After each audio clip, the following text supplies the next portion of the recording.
ಪೂರ್ಣ ಪ್ರಮಾಣದಲ್ಲಿ ನೋಡಬೇಕು ಪ್ರೀತಿ ಬಂಧುಗಳೇ. ಪೂರ್ಣವಾಗಿ ಈ ವಿಡಿಯೋ ಯಾರು ನೋಡುತ್ತಾರೋ ಅವರಿಗೆ ದೊಡ್ಡದೊಂದು ಬಹುಮಾನ ಆ ದೇವಿನೇ ಕೊಡುತ್ತಾಳೆ. ದ್ರುಪದ ರಾಜನನ್ನ ಹೋಗಿ ಕೇಳುತ್ತಾನೆ, ಸ್ವಾಮಿ ನಿಮ್ಮ ಮಗಳಾಗಿರುವ ದ್ರೌಪದಿಯನ್ನ ನಾವು 5 ಜನ ಮದುವೆ ಮಾಡಿಕೊಳ್ತೀವಿ ಅಂತ. ಅಂತಹ ದ್ರುಪದ ರಾಜನ ಬಳಿ ಈ ಪಂಚಪಾಂಡವರಲ್ಲಿ ಪ್ರಥಮನಾಗಿರತಕ್ಕಂತಹ ಧರ್ಮರಾಯ ಬಂದು ಈ ಪ್ರಶ್ನೆಯನ್ನ ಕೇಳಿದಾಗ, ದೇವತಾ ಮೂರ್ತಿಯ ಸ್ವರೂಪಳಾಗಿರುವ ಕುಂತಿ ಬಾಯಿಂದ ನೀವು 5 ಜನ ಹಂಚಿಕೊಳ್ಳಿ ಅಂತ ಅಂದಿದ್ದಾಳಂತಂದ್ರೆ ಬಹುಶಃ ದೇವತೆಗಳ ಆಜ್ಞೆ ಅದಾಗಿರುತ್ತೆ. ಆಕೆಯ ಬಾಯಿಂದ ಹೊರ ಬಂದಿರುತ್ತೆ ಆ ಶಬ್ದ ಅಷ್ಟೇ. ಅಲ್ಲ, ಲೋಕದಲ್ಲಿ ಒಬ್ಬ ಹೆಣ್ಣು ಮಗಳನ್ನ 5-6 ಜನ ಮದುವೆ ಆಗದೆ ಎಲ್ಲಾದ್ರೂ ನೋಡಿದೀಯಾ ಅಂತ ಕೇಳಿದೀಯಾ? ಇಲ್ಲಿ ದಾಕ್ಷಾಯಿಣಿ ಎನ್ನುವ ಒಬ್ಬ ಮುನಿ ಕನ್ಯೆಯನ್ನ 10 ಜನ ಪ್ರಜೆಗಸರು ಮದುವೆ ಮಾಡ್ಕೊಳ್ತಾರೆ. ಗಂಡ ಬಿಟ್ಟಿರ್ತಕ್ಕಂತಹ ಶೇಷವನ್ನ ಭುಜಿಸ್ತಾ ಇದ್ದಳು ಆ ಹೆಣ್ಣು ಮಗಳು. ಆ ತಟ್ಟೆಯಲ್ಲಿನ ಆ ಅನ್ನವನ್ನ ಆಕೆ ಕುಳಿತುಕೊಂಡು ಪರಮ ಭಕ್ತಿಯಿಂದ ಉಣ್ತಾ ಇರ್ತಾಳೆ. ಉಂಟಿರಬೇಕಾದ್ರೆ ಆ ಅನ್ನದಲ್ಲಿ ಆ ಒಂದು ಮೌದ್ಗಲ್ಯನ ಮೊದಲೇ ಕುಷ್ಠರೋಗಿ ಆ ಒಂದು ಕಿವು ರಕ್ತ ಆ ಅನ್ನದ ಹಗಳಿಗೆ ಮೆತ್ಕೊಂಡಿರುತ್ತೆ. ಅದ್ರ ಜೊತೆಗೆ ಅವನ ಮೊದಲೇ ಆ ಮೂಳೆಗಳಿಂದ ಕೂಡಿದ್ದು ಒಂದು ಮೂಳೆ ಕಟ್ಟಾಗದಲ್ಲಿ ಬಿದ್ದಿರುತ್ತೆ. ಅವನ ಬೆರಳ ಒಂದು ಮೂಳೆ ಬಿದ್ದಿರುತ್ತೆ ತಟ್ಟೆಯಲ್ಲಿ. ಅಯ್ಯೋ, ಇದು ನನ್ನ ಗಂಡನದ ಬೆರಳು ಅಂತೇಳಿ ಹೀಗೆ ಮಾಡಿ ಪಕ್ಕಕ್ಕಿಟ್ಟುಬಿಟ್ಟು ಉಳಿದ ಅನ್ನವನ್ನು ತಿಂತಾ ಇರ್ತಾಳೆ ಅವಳು. ಶಿವ ಎಂತ ಚಮತ್ಕಾರ ಮಾಡಿದ ಯೌವನದ ರೂಪದವನಾಗಿ ಪಾರ್ವತಿಯು ಆ ಯೌವನದ ಯುವತಿಯಾಗಿ ಅಲ್ಲಿ ಕ್ರೀಡಾಡ್ತಾ ಇರ್ತಾರೆ. ನಮಸ್ಕಾರ, ಶುಭೋದಯ ಪ್ರೀತಿಯ ವೀಕ್ಷಕರೆಲ್ಲರಿಗೂ ಸಂಕಲ್ಪ ಸುದ್ದಿ ಕಾರ್ಯಕ್ರಮಕ್ಕೆ ಆತ್ಮೀಯ ಪ್ರೀತಿಯ ಸ್ವಾಗತ ಹೇಳ್ತಾ ಇರೋದು ನಾನು Anusha. So first time channel ವೀಕ್ಷಿಸ್ತಾ ಇದ್ದೀರಾ ಅಂದ್ರೆ ಈಗ ನಮ್ಮ ಚಾನೆಲ್ ನ ಸಬ್ಸ್ಕ್ರೈಬ್ ಮಾಡಿ, ನಮ್ಮ ವಿಡಿಯೋಸ್ ನ ಲೈಕ್ ಮಾಡಿ. ಇನ್ನು ಪ್ರತಿಯೊಂದು ವಿಡಿಯೋದಲ್ಲಿ ಕೂಡ ಸಾಕಷ್ಟು ಉಪಯುಕ್ತವಾಗಿರುವಂತಹ ವಿಚಾರಗಳು, ವೇದ, ಶಾಸ್ತ್ರ, ಪುರಾಣ, ಜ್ಯೋತಿಷ್ಯ, ವಾಸ್ತು, ಯಾವುದೇ ರೀತಿಯಾಗಿರುವಂತಹ ಸಮಸ್ಯೆಗಳಿದ್ದಲ್ಲಿ ಸರಳ ರೀತಿಯಾಗಿರುವಂತಹ ರೆಮಿಡೀಸ್ ನ ತಿಳಿಸಿಕೊಡುವಂತ ಸ್ಪಿರಿಚುವಲ್ ಗುರು ಡಾಕ್ಟರ್ ವಿಷ್ಣು ದತ್ತ ಗುರುಜಿ ಅವರಿದ್ದಾರೆ. ಬನ್ನಿ ಗುರುಗಳ ಕಾರ್ಯಕ್ರಮಕ್ಕೆ ಬರ್ಮಾಡ್ಕೊಳ್ಳೋಣ. ನಮಸ್ತೆ ಗುರುಗಳೇ, ಶುಭೋದಯ. ಕಾರ್ಯಕ್ರಮಕ್ಕೆ ಭಕ್ತಿಯ ಸ್ವಾಗತ. ಗುರುಗಳೇ, ಯೂಶಲಿ ಸ್ವಲ್ಪ ಪ್ರಿಪೇರ್ ಆಗಿ ಬಂದಿರ್ತೀನಿ ಏನ್ ಕೇಳ್ಬೇಕು ಏನು ಅಂತ. ಬಟ್ ಅನ್ಫಾರ್ಚುನೇಟ್ಲಿ ಇವತ್ತು ಏನು ಪ್ರಶ್ನೆ ನನ್ನ ಹತ್ರ ಇಲ್ಲ ಗುರುಗಳೇ, ಹಾನೆಸ್ಟ್ಲಿ ಹೇಳ್ಬೇಕು ಅಂತಂದ್ರೆ. ಸೊ ಯಾರಾದ್ರೂ ತಮಗೇನಾದ್ರೂ ಪ್ರಶ್ನೆ ಕೇಳಿರುವಂತದ್ದು ಅಥವಾ ಯಾವ್ದಾದ್ರು ಒಂದು ಉತ್ತರ ಕೊಡುವಂತದ್ದಿತ್ತು ಅಂದ್ರೆ ಅದೇ ವಿಚಾರವಾಗಿ ಏನಾದ್ರೂ ಮಾತಾಡ್ಬೋದಾ ಗುರುಗಳು? ಓಂ ವಿಶ್ವಸ್ಮೈ ನಮಃ. ಪ್ರೀತಿಯ ಬಂಧುಗಳೇ, ನನಗೆ ಇತ್ತೀಚೆಗೆ ಕೇಳಿದ್ರು, ಇತ್ತೀಚೆಗೆ ಅಂತಂದ್ರೆ ಬಹುಶಃ ಒಂದು 3-4 ದಿನಗಳ ಹಿಂದೆ ಅನ್ಕೊಂತೀನಿ. ಅದರಲ್ಲೂ ಕರಗಕ್ಕೆ ಸಂಬಂಧಪಡೋದು, ಈ ಕರಗಕ್ಕೆ ಸಂಬಂಧಪಡೋದು ಒಂದು ಪ್ರಶ್ನೆ ನನ್ನನ್ನು ಕೇಳಿದ್ದಕ್ಕೆ ಅವ್ರಿಗೆ ಉತ್ತರ ಕೊಟ್ಟಿದ್ದೇನೆ.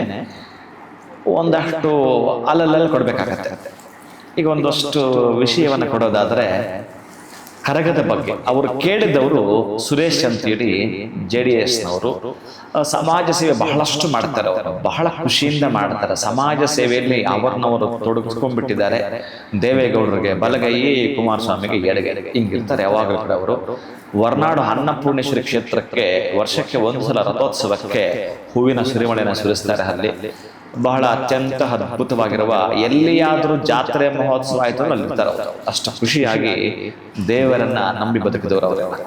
ಅಂತಹ JDSನ ಪ್ರಧಾನ ಕಾರ್ಯದರ್ಶಿ ಆಗಿರುವ ಸುರೇಶ್ ಅವರನ್ನ ಪ್ರಶ್ನೆ ಮಾಡ್ತಾರೆ. ಆ ಪ್ರಶ್ನೆ ನೀವು ಹೇಗೆ ಅವರು ಕೇಳಿದ ಪ್ರಶ್ನೆ, ಗುರುಗಳೇ, ಅಮ್ಮನ ದ್ರೌಪದಿ ಬಗ್ಗೆ ನೀವೊಂದು ವಿಷಯ ಕೊಡ್ಬೋದು ಗುರುಗಳೇ ನಿಮ್ಮ ಚಾನಲ್ ಅಂತ ಕೇಳಿದರು. ಪೂರ್ಣ ಪ್ರಮಾಣದಲ್ಲಿ ನೋಡಬೇಕು ಪ್ರೀತಿ ಬಂಧುಗಳೇ. ಪೂರ್ಣವಾಗಿ ಈ ವಿಡಿಯೋ ಯಾರು ನೋಡುತ್ತಾರೋ ಅವರಿಗೆ ದೊಡ್ಡದೊಂದು ಬಹುಮಾನ ಆ ದೇವಿನೇ ಕೊಡುತ್ತಾಳೆ. ಬಹುಶಃ ಈ ವರ್ಷದಲ್ಲಿ ಅವರ ಮನೆಗೆ ಬೆಳ್ಳಿ, ಬಂಗಾರ ನಿಮ್ಮ ಬಯಕೆಯಷ್ಟು ಬರುವುದು ಖಚಿತ. ಬರೆದಿಟ್ಟುಬಿಟ್ಟೆ, ನಿಮ್ಮ ಬಯಕೆಯಷ್ಟು ಬರುವುದು ಖಚಿತ. ಯಾಕೆಂತಂದ್ರೆ ಈ ದ್ರೌಪದಿಯ ಈ ಒಂದು ಕರಗಕ್ಕೆ ಸಂಬಂಧಪಟ್ಟ ಹಾಗೆ ಅದಿದೆ. ಅದಕ್ಕಾಗಿ ಪೂರ್ಣ ಪ್ರಮಾಣದಲ್ಲಿ ಯಾರು ನೋಡುತ್ತೀರೋ ಅವರೇ ಇದಕ್ಕೆ ದಯವಿಟ್ಟು ನೀವೇ ಒಂದು ಆ ತಮ್ನೆಲ್ ವಿಷಯವನ್ನು ಕೂಡ ಕೊಡ್ತಾ ಬನ್ನಿ. ಇದಕ್ಕೆ ತಮ್ನೆಲ್ ಕೂಡ ಇರೋದಿಲ್ಲ, ನೀವೇ ಸೂಚಿಸಬೇಕು ಕೂಡ ಪ್ರೀತಿ. ಇಲ್ಲಿ ಈ ಪಂಚಪಾಂಡವರು ಅಂತ ಏನು 5 ಜನ ಇದ್ದಾರೋ ಇವರುಗಳು ಪ್ರಧಾನವಾಗಿರತಕ್ಕಂತಹ, ಪ್ರಥಮನಾಗಿರತಕ್ಕಂತಹ ಧರ್ಮವನ್ನ ಯಾವಾಗಲೂ ಎತ್ತಿ ಹಿಡಿತಕ್ಕಂತಹ ಧರ್ಮರಾಯ ದ್ರುಪದ ರಾಜನನ್ನ ಹೋಗಿ ಕೇಳುತ್ತಾನೆ, ಸ್ವಾಮಿ ನಿಮ್ಮ ಮಗಳಾಗಿರುವ ದ್ರೌಪದಿಯನ್ನ ನಾವು 5 ಜನ ಮದುವೆ ಮಾಡಿಕೊಳ್ತೀವಿ ಅಂತ. ಆಶ್ಚರ್ಯ ಆಗ್ಬಿಡ್ತಾನ. ಅಲ್ಲ ಏನು 5 ಜನ ಮದುವೆ ಆಗದಂದ್ರೆ ಏನ್ ಅನ್ಕೊಂಡಿದ್ರೆ ನೀವು? ಎಲ್ಲಾದ್ರೂ ಈ ಲೋಕದಲ್ಲಿ ಇದೆಯಾ? ಎಲ್ಲಾದ್ರೂ ನಡೆಯುತ್ತೆ ಇದು? ಬಹುಪತ್ನಿತ್ವ ಇರುತ್ತೆ ಬಹುಶಃ. ಅಂದ್ರೆ ಒಬ್ಬ ಗಂಡಸು ಒಬ್ಬ ಪುರುಷ ಅನೇಕ ಮಹಿಳೆಯರ ಮದುವೆ ಆಗಿದ್ದ ಪ್ರತೀತಿ ಇದೆ. ಆದರೆ ಒಂದು ಮಹಿಳೆ ಒಂದು ಸ್ತ್ರೀಗೆ 5-6 ಜನ ಗಂಡಂತರು ಸಾಧ್ಯವೇ ಇಲ್ಲ. ಅದು ಹೇಗೆ ಅಂತೆಲ್ಲ ಕೂಡ ಕೇಳ್ತಾ ಈ ಧರ್ಮರಾಯ ಹೇಳಿದ್ದು ಏನು ನಮ್ಮ ತಾಯಿ ಹೇಳಿದ್ಲು, ನೀವು 5 ಜನ ಹಂಚ್ಕೊಳ್ಳಿ ಅಂತ, ಅದಕ್ಕಾಗಿ ಕೇಳ್ತಾ ಇದ್ದೇನೆ ಅಂತ ಅಂದುಬಿಡುತ್ತಾನೆ. ಅಷ್ಟರಲ್ಲಿ ಆತನಿಗೆ ಯಾಕೋ ದ್ರುಪದ ರಾಜ ಅತ್ಯಂತ ಶ್ರೀಮಂತ ರಾಜ, ಅಂತಹ ದ್ರುಪದ ರಾಜನ ಬಳಿ ಈ ಪಂಚಪಾಂಡವರಲ್ಲಿ ಪ್ರಥಮನಾಗಿರತಕ್ಕಂತಹ ಧರ್ಮರಾಯ ಬಂದು ಈ ಪ್ರಶ್ನೆಯನ್ನ ಕೇಳಿದಾಗ ತನ್ನ ಮಗಳಾಗಿರತಕ್ಕಂತಹ ಮಹಾಲಕ್ಷ್ಮಿಯ ಸೌಂದರ್ಯವನ್ನು, ದುರ್ಗೆಯ ಕ್ರಿಯಾಶಕ್ತಿಯನ್ನು, ಸರಸ್ವತಿಯ ಜ್ಞಾನಶಕ್ತಿಯನ್ನು ಪಡೆದಿರುವ ಈ ದ್ರೌಪದಿಯನ್ನ ಕೊಡೋದಾದರೆ ಏನರ್ಥ? 5 ಜನಕ್ಕೆ ಹಂಚೋದ? ನಿಧಾನವಾಗಿ ನಿಮ್ಮನ್ನು ನೀವೇ ಒಂದ್ಸಲ ಸಿಂಹಾವಲೋಕನ ಮಾಡಿಕೊಳ್ಳಿ. ನಿಮ್ಮ ಮಗಳನ್ನು ಯಾರಾದರೂ 5 ಜನ ಬಂದು ಮದುವೆ ಆಗ್ತೇನೆ ಅಂದ್ರೆ ನೀವೇನಂತೀರಿ? ಏನನ್ನಬಹುದು ನೀವು? ಅದನ್ನು ಕೂಡ ತಿಳಿಸಿ ನೋಡೋಣ ಕಾಮೆಂಟ್. ಸಾಧ್ಯ ಇದೆಯೇ ಇದು? ಎಲ್ಲಾದ್ರೂ ಜರುಗತ್ತೆ ಇದು? ಸಾಧ್ಯವೇ ಇಲ್ಲ. ತಂದೆ ಆಗಿರೋನು ಉಗ್ರನಾಗ್ಬೇಕಾಗಿತ್ತು. ಆ ಸಂದರ್ಭದಲ್ಲಿ ಉಗ್ರನಾಗ್ಲಿಲ್ಲ. ಯಾಕೋ ಆತ ಸ್ವಲ್ಪ ಕನ್ಫ್ಯೂಸ್ ಆಗ್ಬಿಟ್ಟ ಆತ. ಅರೆ ಮೊದಲೇ ಯಾರು ಹಂತ ಇಂತವನು ಕೇಳಿದ್ರೆ ಅವನನ್ನ ಬೈದು ಹೊರಗಡೆ ತಳ್ಳಬಹುದಾಗಿತ್ತು. ಧರ್ಮವನ್ನ ಪರಿಪಾಲನೆ ಮಾಡುತ್ತಾ ಇರತಕ್ಕಂತಹ ಧರ್ಮರಾಯ ಕೇಳ್ತಾ ಇರೋದು ಇದನ್ನ, ಬೇರೆ ಇನ್ಯಾರು ಅಲ್ಲ. ಇಲ್ಲಿ ಅಪಹಾಸ್ಯ ಮಾಡೋ ಹಾಗಿಲ್ಲ, ನಾನು ಹಾಸ್ಯವಾಗಿ ನಾನು ಪದಬಳಕೆ ಬಳಸೋ ಹಾಗಿಲ್ಲ ನಾನಿಲ್ಲಿ. ಹೇಗೆ ಅಂತ ಹೇಳಿ ಸ್ವಲ್ಪ ಚಡಪಡಿಕೆ ಮಾಡಿಕೊಂಡು ಸ್ವಲ್ಪ ಆ ದ್ರುಪದ ರಾಜ ತಲೆ ಕೆಳಗಿಳಿಸ್ಕೊಳ್ತಾ ಒಂದು ಮಾತನ್ನ ಹೇಳ್ತಾನೆ. ಅಪ್ಪ, ನೀವ್ ಹೇಗಿದ್ರೆ ನನ್ನ ಮನೆಗೆ ಬಂದಿದ್ದೀರಿ, ಇವತ್ತು ನೀವೆಲ್ಲರೂ ಕೂಡ ನನ್ನ ಆತಿಥ್ಯವನ್ನ ಸ್ವೀಕರಿಸಿ ವಿಶ್ರಾಂತಿ ಪಡೀರಿ, ನಾಳೆ ಮಾತನಾಡೋಣ ಅಂತೇಳಿ ಮುಂದಕ್ಕಾಗ್ತಾನೆ. ಇವ್ರು ಆ ಕಡೆ ಹೋಗ್ತಿದ್ದಂಗೆ ಅಲ್ಲಿಗೆ ವೇದವ್ಯಾಸರ ಆಗಮನವಾಗ್ತಾರೆ. ಅಬ್ಬಾ, ಒಳ್ಳೆ ಸಂದರ್ಭಕ್ಕೆ ಬಂದ ಮಹಾನುಭಾವ ಅಂತ ಹೇಳಿ ಈ ದ್ರುಪದ ರಾಜ ಅವನಿಗೆ ಮೇಲ್ಪಂಕ್ತಿಯ ಒಂದು ಆಸನವನ್ನ ಕೊಟ್ಟು ವೇದವ್ಯಾಸರಿಗೆ ಪಾದ ಸೇವೆಯನ್ನು ಮಾಡೋ ಮುಖಾಂತರ, ಸ್ವಾಮಿ ಒಳ್ಳೆ ಸಮಯಕ್ಕೆ ಬಂದಿದೆಯಾ ಮಹಾನುಭಾವ, ನೀನು ನನ್ನ ಮಗಳಾಗಿರುವ ದ್ರೌಪದಿಯನ್ನ ಇವರು ಕೇಳುತ್ತಾ ಇದ್ದಾರೆ, ಪಂಚಪಾಂಡವರು 5 ಜನ ಮದುವೆ ಮಾಡಿಕೊಳ್ಬೇಕಂತೆ. ಏನ್ ಅನ್ಬೇಕು ನಾನು ಇದನ್ನ, ಏನ್ ಅನ್ಬೇಕು ಅಂತ ಕೇಳುತ್ತಿದ್ದಾಗೇನೆ ಈ ವೇದವ್ಯಾಸರಿದಾರಲ್ಲ ಅವರು ನಿಧಾನ ಕೇಳಿಸ್ಕೊಳ್ತಾ, ನೋಡು ಕುಂತಿ ದೇವಿ ಬಾಯಿಂದ ಅದು ಬಂದಿದೆ ಅಂತಂದ್ರೆ ದೇವತಾ ಮೂರ್ತಿಯ ಸ್ವರೂಪ ಅವಳು. ದೇವತಾ ಮೂರ್ತಿಯ ಸ್ವರೂಪಳಾಗಿರುವ ಕುಂತಿ ಬಾಯಿಂದ ನೀವು 5 ಜನ ಹಂಚಿಕೊಳ್ಳಿ ಅಂತ ಅಂದಿದ್ದಾಳಂತಂದ್ರೆ ಬಹುಶಃ ದೇವತೆಗಳ ಆಜ್ಞೆ ಅದಾಗಿರುತ್ತೆ. ಆಕೆಯ ಬಾಯಿಂದ ಹೊರ ಬಂದಿರುತ್ತೆ ಆ ಶಬ್ದ ಅಷ್ಟೇ. ಆ ಧರ್ಮರಾಯನಾದರೂ ಅನೃತನಲ್ಲ.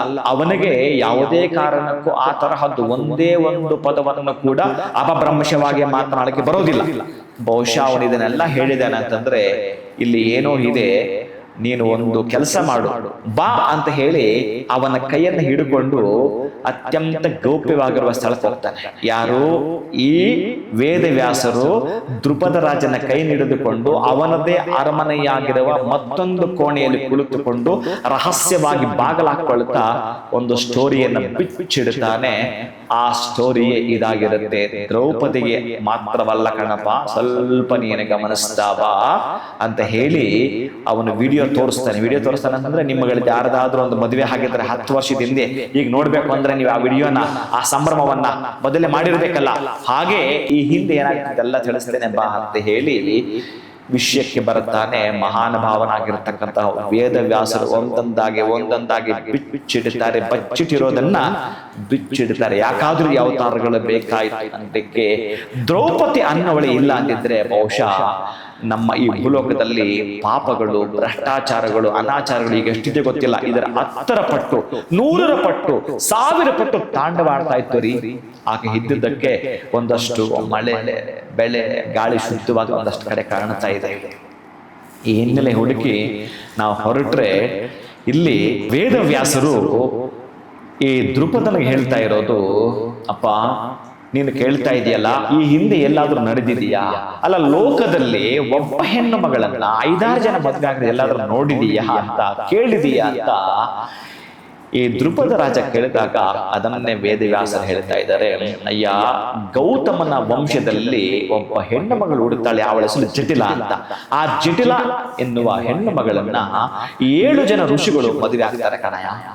ನೀನೇನ್ ಕೇಳಿದೀಯಾ? ಆ 7 ಜನ ಋಷಿಗಳು ಮದುವೆ ಆಗ್ತಾರೆ. ಹಾಗೇನೆ ಇಲ್ಲಿ ದಾಕ್ಷಾಯಣಿ ಎನ್ನುವ ಒಬ್ಬ ಮುನಿಕನ್ಯೆಯನ್ನ 10 ಜನ ಪ್ರಜೇತಸರು ಮದುವೆ ಮಾಡ್ಕೊಳ್ತಾರೆ ಕಣಯ್ಯ. ಆ ದಾಕ್ಷಾಯಣಿ ಎನ್ನುವ ಮುನಿಕನ್ಯೆಯನ್ನ 10 ಜನ ಪ್ರಚೇತಸರು ಮದುವೆ ಆಗ್ತಾರೆ. ಹೀಗೆ ಕತೆ ಮುಂದುವರಿಸ್ತಾ ಇದನ್ನ ಪಕ್ಕಕ್ಕಿಡುತ್ತಾ ಈ 10 ಜನರು 7 ಜನರು ಪಕ್ಕಕ್ಕಿಡುತ್ತಾ ಇನ್ನ ದ್ರೌಪದಿಯ ಬಗ್ಗೆ ಸವಿಸ್ತಾರವಾಗಿ ತಿಳಿಸ್ತಾ ಬರ್ತಾರೆ. ಒಮ್ಮೆ ಕೇಳಿಸ್ಕೋ, ನಿನ್ನ ಮಗಳಾಗಿರುವ ಈ ದ್ರೌಪದಿ ಈ ಹಿಂದೆ ಏನು ಚರಿತ್ರೆ ಇದೆ ಅಂತ ತಿಳಿಸ್ತಾ ಬರ್ತೇನೆ. ಈ ಹಿಂದೆ ಈ ಮಗಳು ನಿನ್ನ ದ್ರೌಪದಿ ಒಬ್ಬ ಬ್ರಾಹ್ಮಣ ಕನ್ಯೆ ಆಗಿದ್ದಳು. ಆ ಬ್ರಾಹ್ಮಣ ಕನ್ಯೆ ಏನಿದ್ದಳು, ಒಬ್ಬ ಬ್ರಾಹ್ಮಣ ಮದುವೆ ಆಗ್ತಾನೆ, ಅವನ ಹೆಸರು ಮೌದ್ಗಲ್ಯ. ಅಂತಹ ಮೌದ್ಗಲ್ಯನೋ ತಪಶಕ್ತಿ ಸಂಪನ್ನ, ಅತ್ಯಂತ ತಪಶಕ್ತಿ ಹೊಂದಿದವನು. ಆದರೆ ಅವನೊಬ್ಬ ಕುಷ್ಠರೋಗಿ. ಅಂತಹ ಕುಷ್ಠರೋಗಿಯನ್ನ ಮದುವೆ ಆಗಿರತಕ್ಕಂಥ ಆ ಬ್ರಾಹ್ಮಣ ಕನ್ಯೆ, ಆ ಕುಷ್ಠರೋಗ ಹೇಗಿರುತ್ತೆ ಅಂತಂದ್ರೆ, ಅವನು ಮಾತಾಡ್ಬೇಕಾದ್ರೂ ಕೂಡ ಬಾಯಿ ದುರ್ವಾಸನೆ, ಆ ದೇಹದಲ್ಲಿ ಎಲ್ಲಂದ್ರಲ್ಲಿ ಕ್ಯೂ ರಕ್ತ ಬರ್ತಾ ಇದೆ. ಅವನಿಗೆ ಊಟ ತಟ್ಟೆಗೆ ಹಾಕೊಡ್ಬೇಕಾದ್ರೆ ಅಷ್ಟು ದೂರಕ್ಕೂ ದುರ್ವಾಸನೆ ಬರ್ತಾ ಇರುತ್ತೆ.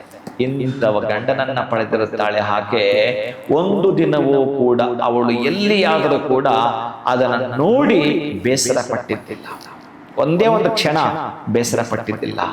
ನೀವು ಊಹೆ ಮಾಡಿಕೊಳ್ಳಿ, ಬಡಿಸ್ಲಿಕ್ಕೆ ಬಂದಾಗ ಅಷ್ಟು ವಾಸನೆ ಬರುತ್ತೆ, ಅಲ್ಲಿ ಇರಕ್ಕೆ ಆಗಲ್ಲ. ನೀವಾದ್ರೆ ಇರ್ತೀರಾ ಅಂತ ಋಷಿಗಳ ಜೊತೆ? ಅಂತಹ ಹೆಣ್ಣು ಮಗಳು ಎಷ್ಟು ಗೊತ್ತಾ, ಆ ಊಟ ಉಳಿದಿರೋದನ್ನ ಆಕೆ ಭುಜಿಸ್ತಾ ಇದ್ದ. ಗಂಡ ಬಿಟ್ಟಿರ್ತಕ್ಕಂತಹ ಶೇಷವನ್ನ ಭುಜಿಸ್ತಾ ಇದ್ದಳು ಆ ಹೆಣ್ಣು ಮಗಳು. ಒಂದು ಸಲ ಹೀಗೆ ಆ ಊಟವನ್ನ ಬಡಿಸ್ತಿರ್ಬೇಕಾದ್ರೆ ಅವನಿಗೆ ಚರ್ಮ ಮತ್ತು ಮೂಳೆಗಳು ಬಿಟ್ಟರೆ ಬೇರೆ ಏನೂ ಇಲ್ಲ ಆ ಕುಷ್ಠರೋಗಿ ಆಗಿರತಕ್ಕಂತಹ ಮೌದ್ಗಲ್ಯನಿಗೆ. ಅಂತಹ ಮೌದ್ಗಲ್ಯ ತಿಂದು ಬಿಟ್ಟಿರತಕ್ಕಂತಹ ಆ ತಟ್ಟೆಯಲ್ಲಿನ ಆ ಅನ್ನವನ್ನ ಆಕೆ ಕುಳಿತುಕೊಂಡು ಪರಮ ಭಕ್ತಿಯಿಂದ ಉಣ್ತಾ ಇರ್ತಾಳೆ. ಉಂಟಿರ್ಬೇಕಾದ್ರೆ ಆ ಅನ್ನದಲ್ಲಿ ಆ ಒಂದು ಮೌದ್ಗಲ್ಯನ, ಮೊದಲೇ ಕುಷ್ಠರೋಗಿ, ಆ ಒಂದು ಕಿವು ರಕ್ತ ಆ ಅನ್ನದ ಹಗಳಿಗೆ ಮೆತ್ಕೊಂಡಿರುತ್ತೆ. ಅದ್ರ ಜೊತೆಗೆ ಅವನು ಮೊದಲೇ ಆ ಮೂಳೆಗಳಿಂದ ಕೂಡಿದ್ದು ಒಂದು ಮೂಳೆ ಕಟ್ಟಾಗದಲ್ಲಿ ಬಿದ್ದಿರುತ್ತೆ. ಅವನ ಬೆರಳ ಒಂದು ಮೂಳೆ ಬಿದ್ದಿರುತ್ತೆ ತಟ್ಟೆಯಲ್ಲಿ. ಅಯ್ಯೋ, ಇದು ನನ್ನ ಗಂಡನದ ಬೆರಳು ಅಂತೇಳಿ ಹೀಗೆ ಮಾಡಿ ಪಕ್ಕಕ್ಕಿಟ್ಟುಬಿಟ್ಟು ಉಳಿದ ಅನ್ನವನ್ನ ತಿಂತಾ ಇರ್ತಾಳ ಅವಳು. ನೀವು ಒಮ್ಮೆ ಯೋಚನೆ ಮಾಡಿ, ಸಾಧ್ಯ ಇದೆಯಾ ಅಂತ? ಸಾಧ್ಯ ಇದೆಯಾ ಅಂತ ಅಂದ್ರೆ, ನಾನು ಹೇಳ್ತಾ ಇರೋದು ಬರೀ ಮಾನವ ಕಾಂತೆಯಾದರೆ, ಮಾನವ ಕಾಂತಳಾದರೆ ಇದು ಮಾಡಲಿಕ್ಕೆ ಸಾಧ್ಯವಿಲ್ಲ ಅನ್ನೋದು. ಅದಕ್ಕಾಗಿ ಇದನ್ನು ಗಮನಿಸ್ತಾ ಇರುತ್ತಾನೆ ಮೌದ್ಗಲ್ಯ. ಅವಾಗ ಆಕೆ ಬಳಿ ಬಂದು, ನಾನು ತಪಶಕ್ತಿ ಸಂಪನ್ನನಾಗಿರಬಹುದು, ಆದರೆ ನನಗೆ ಬಂದಿರತಕ್ಕಂಥ ಈ ಕುಷ್ಠವ್ಯಾಧಿ ಇದೆಯಲ್ಲ, ನೀವು ಕೇಳಬಹುದು, ಗುರುಗಳೇ ಅವನು ದೊಡ್ಡ ಶಕ್ತಿ ಸಂಪನ್ನನಾದ್ರೆ ಆ ಒಂದು ಕುಷ್ಠರೋಗ ನಿವಾರಣೆ ಮಾಡ್ಕೋಬಹುದಾಗಿತ್ತಲ್ಲ ಅಂತ. ಇದು ಹೀಗೆ ನಿಮ್ಮ ಪ್ರಶ್ನೆಗಳು ಬಹಳ ಬರ್ತವೆ. ಈ ಬಹಳಕ್ಕೆ 1000 ಉತ್ತರಗಳು ಇರುತ್ತವೆ. ಅವನ ಶಕ್ತಿಯನ್ನ ಅವನಿಗೆ ಉಪಯೋಗ ಬರಲಿಕ್ಕೆ ಸಾಧ್ಯವಿಲ್ಲ. ಅದು ಬೇರೆಯವರಿಗೆ ಮತ್ತಷ್ಟು ನೀವೇನು ಕೇಳಿದ್ರು ಉಪಯೋಗ ಆಗುವ ಶಕ್ತಿ ಅವನ ಬಳಿ ಇರುತ್ತೆ. ಅದಕ್ಕಾಗಿ ಬೇರೆಯವರು ಏನಾದ್ರೂ ಮಾಡಬಹುದೇ ವಿನಃ ಇಲ್ಲಿ ದೇವತಾ ಸ್ವರೂಪಗಳು ಹಿಂಗೆ ಬರ್ತವೆ. ಅದಕ್ಕಾಗಿ ಪರಮಹಂಸರಾಗಿರಬಹುದು, ರಮಣ ಮಹರ್ಷಿ ಆಗಿರಬಹುದು, ಅವರು ಬೇರೆಯವರಿಗೆ ಏನ್ ಬೇಕಾದ್ರೆ ಕೊಡ್ತಾ ಬಂದ್ರು. ಅಂತಹ ಪರಮಹಂಸರು ಈ ಜಗತ್ತಿಗೆ ನಮಗೆ ವಿವೇಕಾನಂದರನ್ನೇ ಕೊಟ್ಟರು. ಅವರಿಗೆ ಬಂದಿರುವ ಸಣ್ಣದೊಂದು ಗಂಟಲು ಕ್ಯಾನ್ಸರ್ ಇದೆಯಲ್ಲ, ನಿವಾರಣೆ ಮಾಡ್ಕೊಳಕ್ ಹೋಗಲ್ಲ. ಯಾಕೆ ಅಂತಂದ್ರೆ ಅದು ಕಾರಣ ಅವನು ಕೊಟ್ಟಿರ್ತಾನೆ, ಅವ್ರು ನಿವಾರಣೆ ಮಾಡ್ಕೊಳಕ್ ಬರಲ್ಲ. ಅದಕ್ಕಾಗಿ ಬಂದರೂ ಅದನ್ನ ಅವರಿಗೆ ಬಳಸ್ಕೊಳಕ್ ಸಾಧ್ಯವೂ ಇಲ್ಲ ಕೂಡ. ಹಾಗೆ ಈತ ಬಂದು ಮಡದಿಯನ್ನ ಕೇಳ್ತಾನೆ, ನಾನು ಬಿಟ್ಟಿರ್ತಕ್ಕಂಥ ಆ ಎಂಜಲಿದೆಯ ಕಿವು ರಕ್ತದಿಂದ ಕೂಡಿರ್ತಕ್ಕಂಥ ಅನ್ನವನ್ನ ನೀನು ಪರಮ ಶ್ರೇಷ್ಠತೆಯಿಂದ ಸ್ವೀಕಾರ ಮಾಡ್ತೀಯಾ? ನನ್ನ ಮೂಳೆ ಬೆರಳಿನ ಮೂಳೆ ಬಿದ್ದೋಗಿದ್ರು ಕೂಡ ನೀನು ಹಾಗೆ ಪಕ್ಕಕ್ಕೆ ಸರಿಸಿ ಅದನ್ನ ಊಟ ಮಾಡ್ತಾ ಇದೆಯಾ ಕಣ್ಣಿಗೊತ್ಕೊಂಡು. ನಾನು ಮೊದಲೇ ಕೋಪಿಷ್ಟ, ಇಂಥ ಕೋಪಿಷ್ಟನನ್ನ ನೀನು ಇಷ್ಟು ವರ್ಷಗಳ ಕಾಲ ಅನುಗಮಿಸಿ ನಡೆದಿದ್ದೀಯಾ? ನಿನಗೇನ್ ಬೇಕೋ ವರ ಕೇಳು ಅಂತ ಹೇಳ್ತಾನೆ ಈ ಮೌದ್ಗಲ್ಯ. ಈ ಮೌದ್ಗಲ್ಯ ಕೇಳಿದಾಗ ಆ ಹೆಣ್ಣು ಮಗಳು ಏನು ಕೇಳಬಹುದು ಗೊತ್ತಾ? ಏನು ಕೇಳಬಹುದು ಅಂದ್ರೆ, ಸ್ವಾಮಿ ನೀವೇನು ಬೇಸರ ಮಾಡ್ಕೊಳ್ಳಲ್ಲ ಅಂತ ಕೇಳ್ತೀನಿ ಅಂತಾಳೆ. ಖಂಡಿತ ಇಲ್ಲ ಅಂತ ಹೇಳ್ತಾನೆ. ನೀವು ಕೂಡ ಇದನ್ನ ಸಹೃದಯದಿಂದ ನೋಡ್ಬೇಕಾಗತ್ತೆ ಪ್ರೀತಿ. ಆ ಹೆಣ್ಣು ಮಗಳು, ಸ್ವಾಮಿ ಇಷ್ಟು ದಿವಸ ನಾನು ನಿಮ್ಮನ್ನ ನೋಡಿದ್ದೇನೆ, ನನಗೆಲ್ಲೂ ಬೇಸರ ಬಂದಿಲ್ಲ, ಆದರೆ ಮತ್ತೊಂದನ್ನು ನೋಡ್ಬೇಕು ಅಂದುಕೊಂಡಿದ್ದೇನೆ. ಅದೇನು ಅಂತಂದ್ರೆ ನಿಮ್ಮದೇ ಆಗಿರುವ 5 ರೂಪಗಳನ್ನ ನಾನು ನೋಡ್ಬೇಕು ಅಂದ್ಕೊಂಡಿದ್ದೇನೆ. ಆ 5 ರೂಪಗಳ ಜೊತೆಗೆ ನನಗೆ ವಿಷಯಾಸಕ್ತಿಯನ್ನು ಅನುಭವಿಸ್ಬೇಕು ಅಂತಿದ್ದೇನೆ. ಆ ವಿಷಯಾಸಕ್ತಿ ಅಂತಂದ್ರೆ ಆಕೆಗೆ ಕಾಮವಾಂಚೆ, ಕಾಮಾಸಕ್ತಿಯನ್ನು ಅನುಭವಿಸ್ಬೇಕು ಅಂತಿದ್ದೇನೆ ಅಂತ ಹೇಳುತ್ತಾಳೆ. ಗಂಡನಿಗೆ ಹೇಳಬಹುದಂತೆ ಇದನ್ನ, ಬೇರೆ ಎಲ್ಲೂ ಅಲ್ಲ. ಗಂಡನಿಗೆ ನಿನ್ನ ಒಳಗೆ ಇರತಕ್ಕಂಥದ್ದು ಏನು ಬಯಕೆ ಇದೆಯೋ ಅದನ್ನು ಯಾವುದು ಬೇಕಾದ್ರೂ ಹೆಂಡತಿ ಹೇಳಬಹುದು ಅಂತಕ್ಕಂಥ ಮೇಲೆ ಗೊತ್ತಾಗತ್ತೆ. ಇಂತಹದ್ದನ್ನ ಆಕೆ ಕೇಳಿದಾಗ, ಸರಿ ಇಷ್ಟು ಕಷ್ಟ ಪಟ್ಟಿದ್ದಾಳೆ, ಇಷ್ಟು ವರ್ಷಗಳ ಕಾಲ ನನ್ನನ್ನು ಅನುಗಮಿಸಿ ನಡೆದಿದ್ದಾಳೆ ಏಕೆ ಅಂತ ಹೇಳಿ ಆ 5 ರೂಪಗಳು ದಿವ್ಯ ತೇಜಸ್ಸಿಂದ ಕೂಡಿರ್ತಕ್ಕಂಥದ್ದು. ಆ 5 ರೂಪಗಳನ್ನ ತೋರಿಸ್ತಾ ಈಕೆಯನ್ನ ಸೂರ್ಯನಿಂದ ರಥವನ್ನ ಪಡೆದು ನದಿ ತೀರ, ಮಂಟಪಗಳು, ಎಲ್ಲಿರತಕ್ಕಂಥ ಉದ್ಯಾನವನ ಎಲ್ಲಾ ಕಡೆ ಆಕೆಯನ್ನ ಕರೆದುಕೊಂಡು ಹೋಗ್ತಾನೆ. ಈ ಮದುವೆ ಆದ್ಕೊಂಡು ಹೋಗ್ತಾರಲ್ಲ, ಏನಂತ ಅದಕ್ಕೆ ನೀವು ಹನಿಮೂನ್ ಅಂತಿರಲ್ಲ, ಆ ತರದ ಎಲ್ಲಾ ಮೂನುಗಳು ತೋರಿಸಾಯ್ತು. ಎಲ್ಲಾ ಮೂನುಗಳು ಅಂದ್ರೆ ಎಲ್ಲಿ ಹೋಗಬೇಕೋ ಅಲ್ಲೆಲ್ಲ ಕೂಡ ವಿಹರಿಸಿ ಆಯ್ತು, ಖುಷಿ ಪಟ್ಲು, ಬಹಳಷ್ಟು ಸಂತೋಷ ಪಟ್ಲು. ಆ ಕಾಮಾಸಕ್ತಿ ಅನ್ನೋದಿದೆಯಲ್ಲ ಅದಕ್ಕೆ ಅಂತ್ಯವಿಲ್ಲ. ಭೋಗಕ್ಕೆ ಎಲ್ಲಿ ಅಂತ ಹೇಳಿ ಆ ಭೋಗಕ್ಕೆ ಅಂತ್ಯವೇ ಇಲ್ಲ. ಅಷ್ಟು ತೃಪ್ತಿಯನ್ನ, ಅಷ್ಟು ಸುಖವನ್ನ, ಅಷ್ಟು ಸಂತೋಷವನ್ನ ಆಕೆ ಪಟ್ಟಾಯಿತು.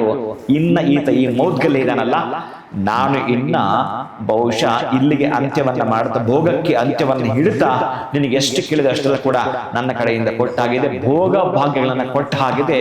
ನಾನು ಇಲ್ಲಿಂದ ಆಚೆಗೆ ತಪಶಕ್ತಿಯ ಸಂಪನ್ನನಾಗಲಿಕ್ಕೆ ಹೊರಡುತ್ತೇನೆ ಅಂತೇಳಿ ಆಕೆ ಅನುಮತಿಯನ್ನು ಪಡೆದು ಹೊರಡ್ತಾನೆ. ಇದೀಗ ಈಕೆ ಈ ಜನ್ಮದಲ್ಲಿ ಎಲ್ಲವನ್ನು ಅನುಭವಿಸಿ ಇನ್ನೊಂದಷ್ಟು ಅವಳಿಗೆ ಕಾಮವಾಸನೆ ಇರುತ್ತೆ, ಒಂದಷ್ಟು ಉಳ್ಕೊಂಡ್ಬಿಟ್ಟಿರುತ್ತೆ. ಆ ಕಾಮವಾಸನೆ ಉಳಿದುಕೊಂಡಿದ್ದಾಗ ವಯೋಸಹಜ ಅವಳು ಸಾವನ್ನಪ್ಪುತ್ತಾಳೆ, ಶರೀರವನ್ನ ಬಿಡುತ್ತಾಳೆ, ತ್ಯಾಗ ಮಾಡ್ತಾಳೆ. ಈ ಜನ್ಮದಲ್ಲಿ ಪ್ರೀತಿ ಬಂಧುಗಳೇ, ನೀವು ಬಹಳ ಚೆನ್ನಾಗಿ ಕೇಳಿಸ್ಕೊಳ್ಬೇಕು. ನಿಮಗೆ ಪೂರ್ಣವಾಗಿ ಅರ್ಥ ಆಗ್ಬೇಕು ಅಂತಂದ್ರೆ, ನೀವೇನನ್ನೋ ಪಡೆದುಕೊಳ್ಬೇಕು ಅಂತಂದ್ರೆ ನೀವು ಪೂರ್ಣವಾಗಿ ಕೇಳಿದ್ರೆ ಅದನ್ನ ಪಡೆದುಕೊಂಡೇ ತೀರ್ತೀನಿ. ಅದು ಒಂದೇ ಒಂದು ಕಥೆಯನ್ನ ಕೇಳಿಸ್ಕೊಂಡ್ರೆ ಸಾಕಂತೆ. ರೆಮಿಡಿ ಅಲ್ಲ, ರೆಮಿಡಿ ಅದನ್ನ ನೀಡು ಇದನ್ನ ನೀಡು ಎಲ್ಲ, ಆದರೆ ಅದು ಕೆಲವರಿಗೆ ಪೂರ್ಣ ಪ್ರಮಾಣದಲ್ಲಿ ಶ್ರವಣನ ಯಾವುದನ್ನ ನೀವು ಕೇಳಿಸಿಕೊಳ್ತೀರಿ, ಆ ಕೇಳಿಸ್ಕೊಳ್ಳೋದೇ ನಿಮಗೆ ಜಯವೂ ವಿಜಯವೂ ತಂದು ಕೊಡುತ್ತೆ. ಬಹುಶಃ ಎಲ್ಲಿ ನಾವು ತಲ್ಲೀನರಾಗಬೇಕೋ ಅಲ್ಲಿ ಆದಾಗ ಸಿಗುವಂಥದ್ದು.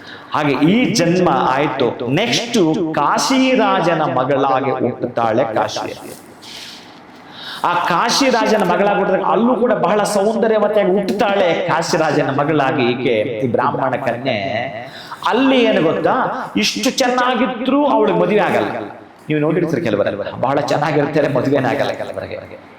ಅದೊಂದು ಅವರಿಗಿರ್ತಕ್ಕಂಥದ್ದು ಅದು ಇದೆಲ್ಲ ಗೊತ್ತಾಗ್ತಾ ಬರುತ್ತೆ, ಕಾರಣ ಇರುತ್ತೆ ಅದಕ್ಕಾಗಿ ಈ ಮಗುವಿಗೆ ಮದುವೆ ಆಗದಿದ್ದ ಕಾರಣ ಈಕೆ ಏನ್ ಮಾಡ್ತಾಳೆ ಗೊತ್ತಾ, ನನಗೆ ಮದುವೆ ಆಗಬೇಕು ಅಂತ ಅವಳೇ ತಪಸ್ಸು ಕೂತ್ಬಿಡ್ತಾಳೆ. ನಾನು ಈ ಜನ್ಮದಲ್ಲಿ ನಾನು ಪತಿಯನ್ನ ಪಡಿಬೇಕು ಅಂತ ಹೇಳಿ ತಪಸ್ಸು ಕೂತ್ಬಿಡ್ತಾಳೆ. ನಮಃ ಶಿವಾಯ ನಮಃ ಶಿವಾಯ ನಮಃ ಶಿವಾಯ ತಪಸ್ಸನ್ನ ಆಚರಣೆ ಮಾಡ್ತಾ ಇರ್ತಾಳೆ. ಅವಳು ತಪಸ್ಸು ಕುಳಿತುಕೊಳ್ತಾಳಲ್ಲ, ಆ ತಪಸ್ಸು ಕುಳಿತುಕೊಳ್ಳುವಂತ ಸಂದರ್ಭದಲ್ಲಿ 5 ಜನ ಅವ್ರ ಮುಂದೆ ಪಾಸ್ ಆಗ್ತಾರೆ. ಆ 5 ಜನರನ್ನು ಕೂಡ ಈಕೆ ನೋಡುತ್ತಾಳೆ, ಅವರು ಕೂಡ ಈಕೆ ನೋಡ್ತಾರೆ. ಅರೆ, ಈಕೆ ಏನಾದ್ರೂ ನಮಗೆ ಮುಂದಿನ ಜನ್ಮದಲ್ಲಿ ಹೆಂಡತಿಯಾಗಿ ಬಂದ್ರೆ ನಮಗೆ 5 ಜನಕ್ಕೆ ಚೆನ್ನಾಗಿರುತ್ತೆ ಅವ್ರು ಅಂದ್ಕೊಳ್ತಾರೆ. ಅವ್ರ ಮನಸ್ಸಲ್ಲಿ ಈಕೆ ನಾವು 5 ಜನಕ್ಕೆ ಹೆಂಡತಿ ಆದ್ರೆ ಬಹಳ ಚೆನ್ನಾಗಿರುತ್ತೆ ಅವ್ರು ಅಂದ್ಕೊಳ್ತಾರೆ. ಅವ್ರು ಹಂದುಕೊಂಡು ಏನು ಹೋಗ್ತಾರೋ, ಈಕೆ ತಪಸ್ಸನ್ನು ಆಚರಣೆ ಮಾಡಿದ ಮೇಲೆ ಅಲ್ಲಿ ಶಿವ ಪ್ರತ್ಯಕ್ಷನಾಗ್ಲೇಬೇಕಲ್ಲ, ತಪಸ್ಸು ಮಾಡ್ತಿದ್ದಾಳಲ್ಲ ಶಿವನನ್ನು ಕುರಿತು. ಅಮ್ಮ, ನಿನ್ನ ತಪಸ್ಸಿಗೆ ಮೆಚ್ಚಿದ್ದೇನೆ, ಏನು ಬರಬೇಕು ಅಂತ ಕೇಳಿದೆ. ಆ ಶಿವ ಬಂದ ಕೂಡಲೇ ಅವಳಿಗೆ ಆಶ್ಚರ್ಯ ಆಗ್ಬಿಡ್ತು, ಖುಷಿ ಆಗ್ಬಿಡ್ತು, ಸಂತೋಷ ಆಗ್ಬಿಡ್ತು. ಏಕಕಾಲಕ್ಕೆಲ್ಲ ಮಿಕ್ಸ್ ಆಗ್ಬಿಟ್ಟು, ಏಕಕಾಲಕ್ಕೆ ಆನಂದ ಸಂತೋಷ ಎಲ್ಲ ಮಿಕ್ಸ್ ಆಗಿ ಖುಷಿ ಆಗಿ ಆಕೆ ಶಿವನನ್ನು ಕುರಿತು ಏನ್ ಕೇಳ್ತಾಳೆ ಗೊತ್ತಾ, ನನಗೆ ಪತಿ ಬೇಕು ಪತಿ ಬೇಕು ಪತಿ ಬೇಕು ಪತಿ ಬೇಕು ಪತಿ ಬೇಕು 5 ಸಲ ಅಂದ್ಬಿಡ್ತಾಳೆ.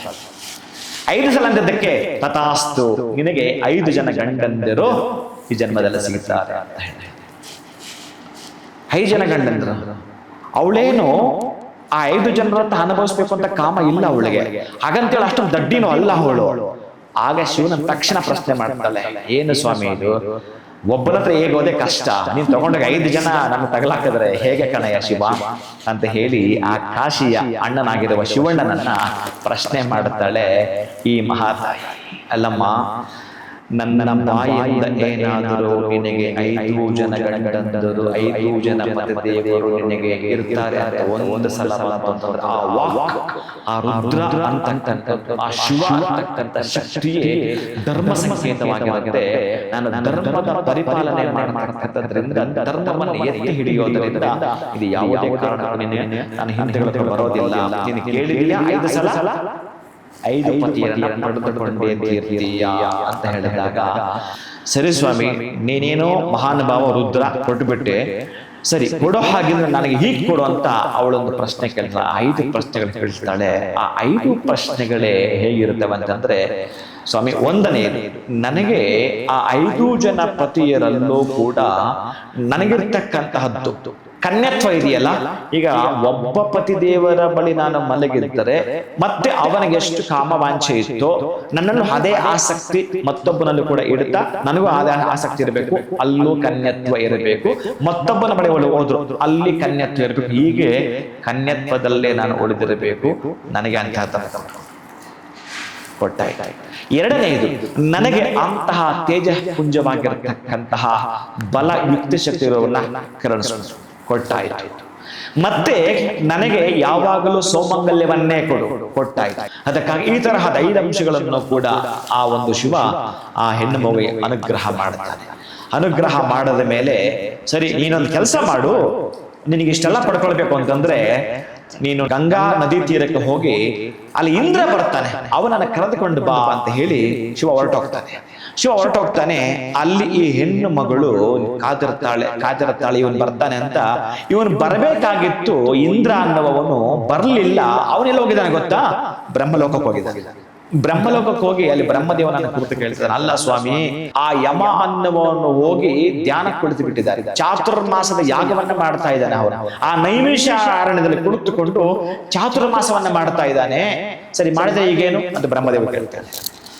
ಯಮ ಹೋಗಲ್ಲ ಕುಳಿತುಕೊಂಡ್ ಬಿಟ್ರೆ ಆಹಾಕಾರ ಎದ್ದೋಗಲ್ವಾ? ಅಂದ್ರೆ ಎಲ್ರು ಕೂಡ ದೀರ್ಘಾಯುಷ್ಯ ಆಗ್ತದೆ, ಯಾರಿಗೂ ಮರಣವೇ ಇಲ್ಲ, ಎಲ್ರು ಕೂಡ ದೀರ್ಘವಾಗಿರೋ ಆಯುಷ್ಯವನ್ನೇ ಹೊಂದುತ್ತಾ ಇದ್ದಾರೆ, ಮರಣವೇ ಇಲ್ಲ. ದೇವತೆಗಳಿಗೂ ಮನುಷ್ಯರಿಗೂ ಏನು ವ್ಯತ್ಯಾಸ?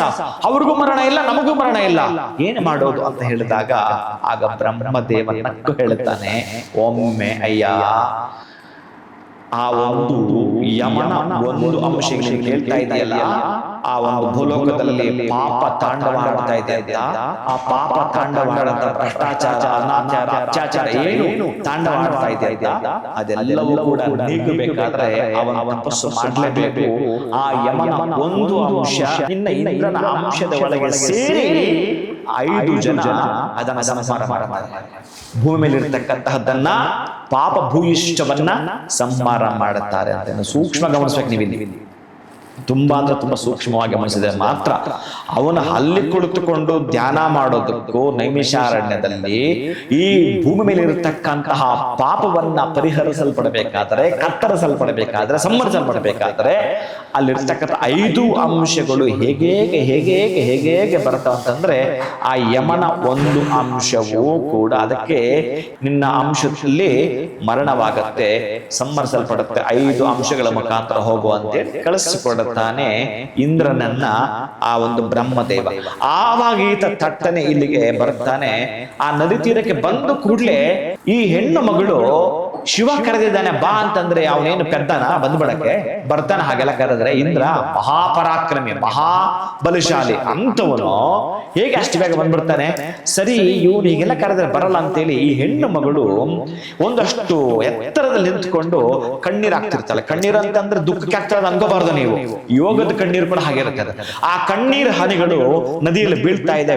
ಈ ಸನ್ನಿವೇಶವನ್ನ ಆ ಇಂದ್ರ ನೋಡಿಬಿಡುತ್ತಾನೆ. ಅರೆ ಯಾರಿದು? ಆ ಕಣ್ಣೀರ್ ಕೆಳಗೆ ಬಿದ್ದು ಕೂಡ್ಲೆ ಅಬ್ಬಬ್ಬ ಅದ್ಭುತವಾಗಿರ್ತಕ್ಕಂತಹ ಬಂಗಾರದ ತಾವ್ರ ಹೂಗ್ಲಾಗ್ತಾ ಇದೆಯಲ್ಲ, ಮತ್ತೊಂದು ಕಡೆ ಆ ಬೆಳ್ಳಿಯ ಹೂಗ್ಲಾಗ್ತಾ ಇದೆಯಲ್ಲ, ಒಂದು ಕಣ್ಣಿಂದ ಬೀಳ್ತಾ ಇರೋದು ಬಂಗಾರದ ತಾವ್ರ ಹೂಗ್ಲಾಗ್ತಾ ಇದೆ, ಮತ್ತೊಂದು ಕಣ್ಣಿಂದ ಬೀಳ್ತಾ ಇರೋದು ಬೆಳ್ಳಿಯ ಮಲ್ಲಿಗೆ ಹಾಕ್ತಾ ಇದೆ. ಅರೆ ಏನಿದು ಅಂತ ಹೇಳಿ ಖುಷಿಯನ್ನ ಪಟ್ಟು, ನೀನ್ ಯಾರ ತಾಯಿ, ಏನಿಲ್ಲಿ ಮಾಡ್ತಾ ಇದ್ದೀವಿ ಅಂತ ಕೇಳ್ತಾನೆ. ನಾನು ಯಾರಾದ್ರೂ ಆಗಿರ್ಲಿ ಈ ಘಟ್ಟವನ್ನು ಮುಂದೆ ತಿಳಿಸ್ತೀನಿ ಬಾ ಅಂತೇಳಿ ಮೊದಲು ಶಿವ ಕರೆದಿದ್ದಾನೆ, ಬಾ ಅಲ್ಲಿ ಹೋಗೋಣ ಅಂತ ಹೇಳಿ ಈ ಇಂದ್ರನನ್ನ ಈ ಹೆಣ್ಣು ಮಗಳು ಕರೆದುಕೊಂಡು ಶಿವನ ಬಳಿ ಬರ್ತಾಳೆ. ಇವ್ರು ಬರೋ ಒಳಗಡೆ ಶಿವ ಎಂತ ಚಮತ್ಕಾರ ಮಾಡಿದ್ದು ಗೊತ್ತಾ?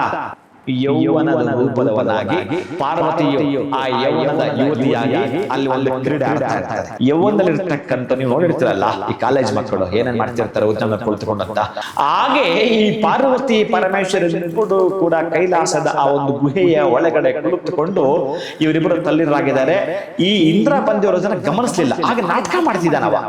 ಅವನು ಕೋಪ ಬಂದ್ಬಿಡ್ತಾರೆ, ನಾನು ಏನಾದರೂ ಹೋದ್ರೆ ನನ್ನ ಕೈ ಕೆಳಗಡೆ ಕೆಲಸ ಮಾಡತಕ್ಕಂತಹ ಈ ದಿಕ್ಪಾಲಗಳೆಲ್ಲರೂ ನನ್ನ ಮಾತು ಕೇಳ್ತಾರಲ್ಲ, ನಾನು ಬಂದ್ರೆ ಸಾಕೈತೆ ನಿಂತ್ಕೊಂಡ್ ಬಿಡ್ತಾರೆ. ಅಗ್ನಿ ಆಗಿರಬಹುದು, ವರುಣ ಆಗಿರಬಹುದು, ವಾಯು ಆಗಿರಬಹುದು, ಯಮ ಆಗಿರಬಹುದು, ಎಲ್ಲರೂ ನಿಂತ್ಕೊಂಡ್ ಬಿಡ್ತಾರೆ. ಇವನ್ ಯಾರು ಈ ಹುಡುಗ, ನಾನು ಬಂದು ಕೂಡ ಕುಳಿತಿದ್ದಾನಲ್ಲ ಅಂತ ಹೇಳಿ ಅವನದೇ ಆಗಿರ್ತ ಚಿತ್ಕಾರವನ್ನ ಮಾಡ್ತಿರ್ತಾನೆ, ವರ್ಣನೆ ಮಾಡ್ತಿರ್ತಾನೆ. ಅವನ ಐರಾವತದ ಬಗ್ಗೆ ವರ್ಣನೆ ಮಾಡ್ತಿರ್ತಾನೆ, ಅವನ ಪದವಿಯ ಬಗ್ಗೆ, ಅವನ ವಜ್ರಾಯದ ಬಗ್ಗೆ, ಅವನ ಕಿರೀಟದ ಬಗ್ಗೆ ವರ್ಣನೆ ಮಾಡ್ತಾ ಮಾಡ್ತಾ ಮಾಡ್ತಾ ಮಾಡ್ತಾ ನೀರಾಲ ಮೋದಿಗಳು ಪಗಡಾಲ ಕೂಚಾಲ ಚಲಿತ ಮನೆ ಕಚಕ ಸಿಂಹಾಸನ ಏನೇನೋ ಹೊಗಳ್ಕೊಳ್ತಾ ಇದ್ದಾರೆ. ಹೊಗಳ ಬಟ್ಟ ಆ ಯುವಕ ಕೂತ್ಕೊಂಡು ಕೇಳ್ತಾ ಇದ್ದಾನೆ.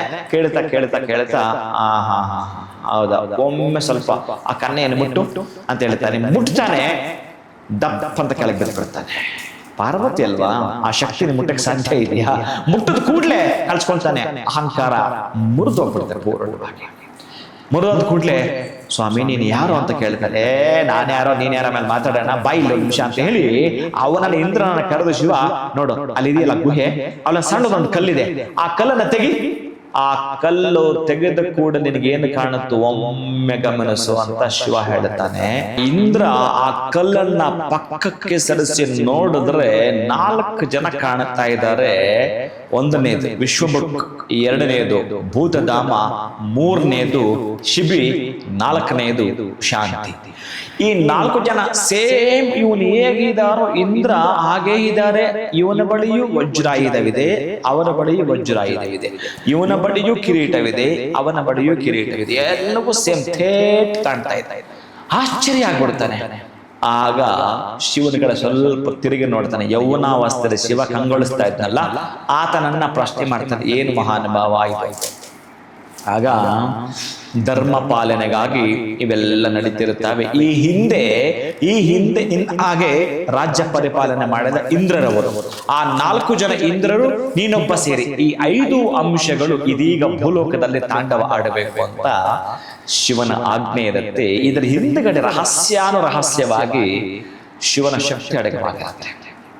ಅದಕ್ಕೆ ಈ ಪಂಚಭೂತಗಳು ಅಂತಾರಲ್ಲ, ಪೃಥ್ವಿ, ಅಪ, ತೇಜೋ, ವಾಯು, ಆಕಾಶ, ಈ 5 ಕೂಡ ಶಿವನೇ ಆಗಿದ್ದಾಗ ಈ 5 ಜನರನ್ನು ಕೂಡ ಈ ಪಾರ್ವತಿಯನ್ನು ಆದಿಪರಾಶಕ್ತಿ ತಾನೇ ಮದುವೆ ಆಗ್ತಾರೆ. ಈ 5 ಜನ ಬೇರೆ ಬೇರೆ ಅಂತ ನಿಮ್ಗೆ ಅನ್ಸುತ್ತೀಯ? ಈಗ ನಿಮ್ಮಲ್ಲೇ ತಂದೆ ಆಗಿರುತ್ತಾನೆ ಒಬ್ಬರಿಗೆ, ಇನ್ನೊಬ್ಬರಿಗೆ ಮಗನಾಗಿರುತ್ತಾನೆ, ಇನ್ನೊಬ್ಬರಿಗೆ ಮೈದಾನ ಎಷ್ಟು ಪಾತ್ರಗಳು ನಿಭಾಯಿಸ್ತಾನೆ. ಹಾಗೇನೆ ಈ ಪಂಚಭೂತಗಳಲ್ಲೂ ಕೂಡ 5 ಜನರನ್ನ ಮದುವೆ ಆಗಬಿಟ್ಟು ದ್ರೌಪದಿ ಅಂತಕ್ಕಂಥ ಸತ್ಯ ಸಾರಾಂಶ ನಮಗೆ ಗೋಚರ ಆದ್ರೆ, ಬಹುಶಃ ದ್ರೌಪದಿ ಅವತಾರ ಇಲ್ಲ ಅಂತಿದ್ರೆ ಆ ಒಂದು ಅರ್ಜುನನ ಬಳಿಗಳ ಗಾಂಡೀವಕ್ಕೆ ಅದಕ್ಕೆ ಮರ್ಯಾದೆ ಇರ್ತಿರ್ಲಿಲ್ಲ. ದ್ರೌಪದಿ ಏನಾದ್ರೂ ಅವತಾರ ತಾಳಲಿಲ್ಲ ಅಂತಿದ್ರೆ ಬಹುಶಃ ಆ ಒಂದು ಭೀಮನ ಗದೆಗೆ ಅವಮಾನ ಆಗ್ತಿತ್ತು, ಅದಕ್ಕೆ ಕೆಲಸವೇ ಇರ್ತಿರ್ಲಿಲ್ಲ. ಹೀಗೆ ಆ ದ್ರೌಪದಿ ಅವತಾರ ಇಲ್ಲ ಅಂತಿದ್ರೆ ಧರ್ಮರಾಯನ ಈಟಿ ಅಂತ ಇದೆಯಲ್ಲ, ಅದಕ್ಕೆ ಕೆಲಸ ಧರ್ಮ ಪದಕ್ಕೆ ಅರ್ಥವೇ ಇರ್ತಿರ್ಲಿಲ್ಲ. ಅದಕ್ಕಾಗಿ ಆಕೆಯ ಅವತಾರದ ಬಗ್ಗೆ ನಾನು ಒಂದಷ್ಟು ವಿಷಯಗಳ ಸಿಂಹಾವಲೋಕನ ಮಾಡಬಹುದು. ಬಿಟ್ಟರೆ ದ್ರೌಪದಿಯ ಬಗ್ಗೆ ಹೇಳ್ಬೇಕಂತಂದ್ರೆ ಬಹಳ ಬಹಳ ಅದ್ಭುತ ಇದೆ ಪ್ರೀತಿಯ ಬಂಧುಗಳು. ಅದಕ್ಕಾಗಿ ಶಿವ ಹೇಳುತ್ತಾನೆ, ಈ ಹಿಂದೆ ನಡೆದು ಹೋದದ್ದು ಮತ್ತು ಈಗ ನಿಮ್ಮ ಅಂಶಗಳ ನಿಧಾನಕ್ಕೆ ನೀವು ಗಮನಿಸಬೇಕು ಪ್ರೀತಿಯ ಬಂಧುಗಳೇ. ಆ ಒಂದು ಇಂದ್ರನ ಒಂದು ಅಂಶವೇ ಧರ್ಮ ದೇವತೆಯಾಗಿ ಮಾರ್ಪಡುತ್ತೆ.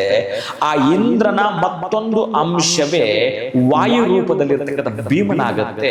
ಆ ಒಂದು ಇಂದ್ರನ ಒಂದು ಅಂಶವೇ ತೇಜಸ್ ಅರ್ಜುನನಾಗಿ ಬರುತ್ತೆ. ಆ ಇಂದ್ರನ ಒಂದು ಸೌಂದರ್ಯ ಮತ್ತು ಪ್ರಜ್ಞೆಯೇ ಈ ಒಂದು ಅಶ್ವಿನಿ ದೇವತೆಗಳಾಗಿ ನಕುಲ ಸಹದೇವರಾಗ್ತಾರೆ ಪ್ರೀತಿಯ ಬಂಧುಗಳೇ. ಅದಕ್ಕಾಗಿ ಇವುಗಳನ್ನ ತಿಳಿದುಕೊಳ್ಳಲಿಕ್ಕೆ ಹೊರಟ್ರೆ ಅಂತಹ ಪಾಂಡವರನ್ನ ಈಗ ಧರ್ಮ ಸೂಕ್ಷ್ಮವನ್ನ ಒಮ್ಮೆ ಗಮನಿಸಲಿಕ್ಕೆ ಹೊರಟರೆ ಅಂತಹ ರಾಜ್ಯಭಾರ ಮಾಡ್ತಾ ಇರ್ತಕ್ಕಂಥ ಹಸ್ತಿನಾಪುರದಲ್ಲಿ ಪಾಂಡುರಾಜ ಮತ್ತೆ ಧೃತರಾಷ್ಟ್ರರ ಮಕ್ಕಳಾಗಿ ಯಾರ್ಯಾರು ಹುಟ್ಟಬೇಕು ಅಂತ ನಿರ್ಣಯ ಆಗಿಬಿಡುತ್ತೆ. ನಿರ್ಣಯ ನಿರ್ಣಯ ಆದಾಗ ಆಗ್ತಕ್ಕಂತಹದ್ದು ಲೋಕಗಳ ತಲ್ಲಣ ಆಗ್ತವೆ, ಘನ ಘೋರಗಳೇ ನಡೀತವೆ ಈ ಭೂಮಿ ಮೇಲೆ. ಅವತ್ತಿರ್ತಕ್ಕಂತಹ ಆ ಒಂದು ದ್ವಾಪರದಲ್ಲಿ ಎಷ್ಟು ದೊಡ್ಡ ಮಟ್ಟದಲ್ಲಿ ಈ ಪಾಪ ಕೂಪ ಭೂಯಿಷ್ಠಗಳು ತಾಂಡವ ಆಡ್ತಾ ಇತ್ತು ಅಂತಂದ್ರೆ ಅಷ್ಟೊಂದು ಪಾಪದ ಭೀತಿ ಇತ್ತು. ಅಂತಹ ಭಗವಂತನೇ ಮರುಕ ಹುಟ್ಟಬೇಕು, ಅಷ್ಟೊಂದು ದೊಡ್ಡ ಮಟ್ಟದಲ್ಲಿ ತಾಂಡವ ಆಡ್ತಾ ಇದ್ದದಕ್ಕಾಗಿ ಗಾಂಡೀವವನ್ನ ಯಾರು ಕೊಟ್ಟರು ನಿಮಗೆ ಗೊತ್ತಿದೆ. ಗದೆಯನ್ನ ಯಾರು ದಯಪಾಲಿಸಿದ್ರು ನಿಮಗೆ ಗೊತ್ತಿದೆ. ಅವರಿಗೆ ಶಸ್ತ್ರಾಸ್ತ್ರಗಳು ಯಾರು ಕೊಟ್ಟರು, ಯಾಕೆ ಕೊಟ್ಟರು, ಯಾವಾಗ ಅದನ್ನು ಬಳಸಬೇಕು ಅಂತಕ್ಕಂತಹದ್ದು ಧೀಶಕ್ತಿಯನ್ನ ಬಹುಶಃ ಅದಕ್ಕೊಂದು ಕಾರಣ ಬೇಕಲ್ಲ. ಆ ಕಾರಣಕ್ಕಾಗಿನೇ ಒಟ್ಟಾರೆಯಾಗಿ ಪಾಪವನ್ನು ಸಂಪೂರ್ಣವಾಗಿ ನಿಷೇಧ ಮಾಡಬೇಕು ಅಥವಾ ಅದನ್ನ ಒಂದಷ್ಟು ಮಟ್ಟಿಗೆ ಸೆದೆ ಬಡಿಯಬೇಕು ಅಂತಂದ್ರೆ ಇಲ್ಲಿ ದ್ರೌಪದಿಯ ಅವತಾರ ಬಹಳ ಮುಖ್ಯವಾಗಿ ಬೇಕಾಗಿರ್ತಕ್ಕಂತಹದ್ದು ಪ್ರೀತಿಯ ಬಂಧುಗಳೇ. ಅಂತಹದ್ರಲ್ಲಿ ಈತ ಬಂದು ಕೇಳಿದ ಈ ರಹಸ್ಯವೆಲ್ಲ ವೇದವ್ಯಾಸ ಹೇಳ್ತಾ ಇರೋದು, ನಾನಲ್ಲ. ಆ ವೇದವ್ಯಾಸ ಹೇಳ್ತಾ ಇರ್ತಕ್ಕ ರಹಸ್ಯ ಈಗ ನೀನು ಹೇಳು. ಈ 5 ಅಂಶಗಳು ಇವರಲ್ಲಿ ಸೇರಿದೆ, ಅದರ ಒಬ್ಬನೇ. ಆ ಇಂದ್ರನ 5 ಅಂಶಗಳು ಸೇರಿರ್ತಕ್ಕಂಥ ಪಾತ್ರಗಳು, ಆ ಪಾತ್ರಗಳ ಏಕಪಾತ್ರ ಅಭಿನಯ ಮಾಡ್ತೀವಲ್ಲ ನಾವು. ಆ ಏಕಪಾತ್ರ ಅಭಿನಯ ಮಾಡ್ತಿರ್ಬೇಕಾದ್ರೆ 5 ದಶಾವತಾರದಲ್ಲಿ ಯಾರದು ಒಬ್ಬರೇ ಕಾಣಿಸ್ಕೊಂಡ್ರೆ ಒಬ್ಬನೇ ಅಲ್ವಾ. ಹಾಗಾಗಿ ಆ ಅವತಾರಗಳಲ್ಲಿ ಬರಬೇಕಾಗತ್ತೆ. ಜಗತ್ತನ್ನ ರಕ್ಷಿಸಲ್ಪಡಬೇಕಾದರೆ, ಪಾಪವನ್ನ ತೊಳೆಯಲ್ಪಡಬೇಕಾದ್ರೆ ಹೀಗೆಯೇ ಬರಬೇಕಾಗಿತ್ತು. ಈಗ ಹೇಳು, ನಿನ್ನ ಮಗಳಾಗಿರ್ತಕ್ಕಂತಹ ದ್ರೌಪದಿಯನ್ನ ಕೊಡ್ತಾ ಇರೋದು ನೀನು ಒಬ್ಬರಿಗೋ ಅಥವಾ 5 ಜನ ಅಂದಾಗ ಈಗ ಈ ಅಂಶಗಳೆಲ್ಲ ಗೊತ್ತಾದಾಗ ಆತನಿಗೆ ಮರ್ಕಬರುತ್ತೆ. ಓಹೋ, ಇದು ಸತ್ಯ ಸಾರಾಂಶ ಇದು ಅಂತೇಳಿ ಮತ್ತೆ ನನ್ನ ಮಗಳು ಅಂತ ಕೇಳಿದಾಗ ಅದೊಂದು ಅದ್ಭುತವಾದ ಅನುಭೂತಿಯನ್ನು ಕೊಡತಕ್ಕಂತಹದ್ದು. ಅಂತಹ ತ್ರಿಲೋಕಗಳಲ್ಲೂ ಕೂಡ ಅಂತಹ ಸೌಂದರ್ಯ ಇಲ್ಲ. ಅಂತಹ ಸೌಂದರ್ಯವತಿ ಆಗಿರತಕ್ಕಂತಹ ರಾಜ ಮನದಲ್ಲಿ ಹುಟ್ಟಿರತಕ್ಕಂತಹ ದ್ರೌಪದಿ ದೇವಿ ಕಾಡು ಮೆಡಲ್ ಅಲೆದು ಅಲ್ಲಿ ಅಕ್ಕಿಗೂ ಕೂಡ ಅಲಿಯುವಂತಹದ್ದನ್ನ ಅನುಭವಿಸ್ತಾಳೆ, ಅಜ್ಞಾತವಾಸವನ್ನ ಅನುಭವಿಸ್ತಾಳೆ. ಅಂತಂದ್ರೆ ಎಷ್ಟು ಅಂತಂದ್ರೆ ಬೇರೆ ಮಾಮೂಲಿ ಆಗಿರ್ತಕ್ಕಂಥ ಒಂದು ಹೆಣ್ಣು ಮಗಳಿಗೆ ಇಷ್ಟ ಕಷ್ಟ ತುಳಕ್ಕೆ ಸಾಧ್ಯ ಇದೆಯಾ? ಸಾಧ್ಯ ಆಗುತ್ತೆ ಇದು. ಹಾಗಾಗಿ ಆ ದುಶ್ಯಾಸನ ಅನ್ನುವವನು ದುರ್ಯೋಧನನ ಸಹೋದರನು.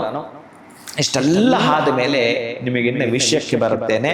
ಅಂತಹ ದ್ರೌಪದಿ ದೇವಿ ಯಾಕೆ 5 ಜನರನ್ನ ಮಾಡ್ಕೊಳ್ಬೇಕಾಯ್ತು ಅಂತ ಈಗಾಗಲೇ ಶಿವನ ಆಜ್ಞೆ ಆಗಿದೆ, ಶಿವ ತಿಳಿಸಾಗಿದೆ.